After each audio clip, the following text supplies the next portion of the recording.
Zdaj, če sumimo, da je zasvojen s pornografijo, še ni nujno, da je res zasvojen. Moramo upoštevati seveda dejavnik, da mlade spolnost zanima, zato ker so v tem obdobju in pač spolnost raziskujejo, odkrivajo in seveda en vir je tudi internet.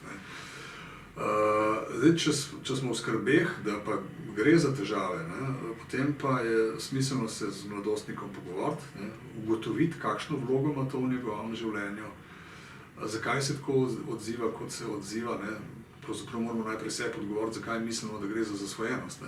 Ampak če vidimo, da so težave, ali pa če vidimo, da imamo sami premalo znanja, ali pa da smo v dvomih, potem je priporočljiv en pogovor s strokovnjakom, ki je usposobljen za to področje, zato da ne delamo nepotrebne škode, pa tudi, da nismo po nepotrebnem v stiski. Lahko gre za nek enkraten dogodek, ko smo mi naleteli oziroma videli, da je otrok gledal, ampak to še ne pomeni, da gre za zasvojenost.